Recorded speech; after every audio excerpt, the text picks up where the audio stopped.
لبيك اللهم لبيك لبيك لا شريك لك لبيك إن الحمد والنعمة لك والملك لا شريك لك.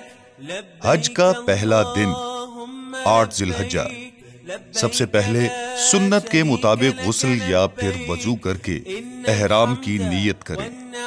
اس کے بعد مسنون طریقے سے احرام باندھ کر 2 رکعت نفل ادا کریں. حج کی نیت اور نوافل کے بعد تلبیہ بآواز بلند پڑھیے. لبیک اللہم لبیک لبیک لا شریک لک لبیک ان الحمد والنعمت لک والملک لا شریک لک. تلبیہ بآواز بلند پڑھتے ہوئے مینا کو روانہ ہونا. مینا میں قیام کے پہلے روز کوئی مخصوص عبادت معین نہیں، یعنی کہ حج کا آغاز 8 ذی الحجہ کو مینا سے شروع ہو چکا ہے. صرف فرض نمازیں ادا کریں اور خوب دعائیں مانگیں. 9 ذی الحجہ حج کا دوسرا دن طلوع آفتاب کے وقت تمام حجاج میدان عرفات کی طرف کوچ کرتے ہیں. اس روز میدان عرفات میں دونوں ہاتھ بلند کر کے اللہ تعالیٰ سے معافی، مغفرت اور جملہ دعائیں اور گزارشات پیش کی جاتی ہیں. میدان عرفات وہی مقام ہے جہاں بروز قیامت اللہ تعالیٰ حساب و کتاب کی عدالت لگائے گا. اسی میدان میں جبل رحمت بھی ہے جہاں حضرت آدم علیہ السلام اور اماں حوا کی گزارشات کو اللہ تعالیٰ نے شرف قبولیت بخشا تھا. یہاں پر ظہر اور عصر کی نماز ایک ساتھ پڑھی جاتی ہیں اور خطبہ حج پڑھا اور سنا جاتا ہے.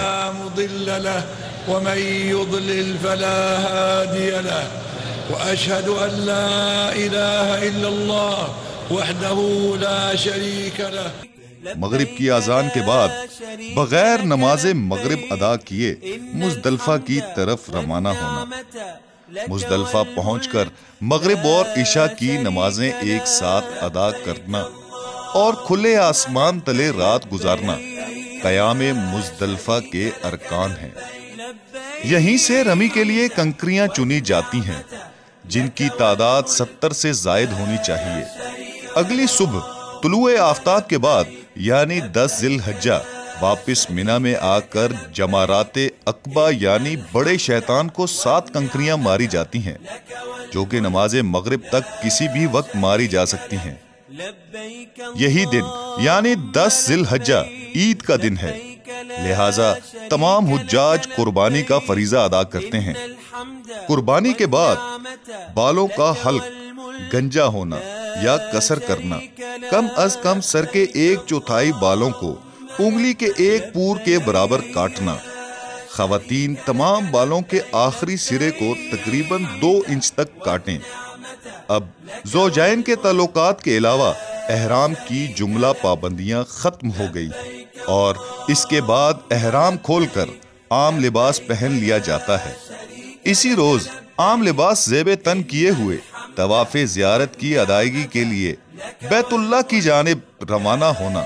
طواف زیارت کے بعد 2 رکعت نوافل ادا کرنا، زمزم خوب سیر ہو کر پینا اور صفا مروہ کی سعی کرنا شامل ہے، جس کے بعد تمام حجاج واپس مینا آ جاتے ہیں. حج کا چوتھا دن 11 ذی الحجہ. 11 ذی الحجہ کو صرف رمی ادا کی جاتی ہے جس میں تینوں مقام جمرات کو 7 کنکریاں ماری جاتی ہیں اور اسی طرح حج کے 5ویں دن رمی کی ادائیگی کر کے حج کی تکمیل کی جاتی ہے. جو حجاج اس کے بعد مکہ چھوڑنا چاہیں وہ کعبہ میں جا کر طواف وداع کرتے ہیں. اس طرح سفر حج مکمل ہو جاتا ہے اور عاشقان رسول اللہ صلی اللہ علیہ وآلہ وسلم بارگاہ رسالت میں حاضری کے لیے مدینہ منورہ کا رخ کرتے ہیں.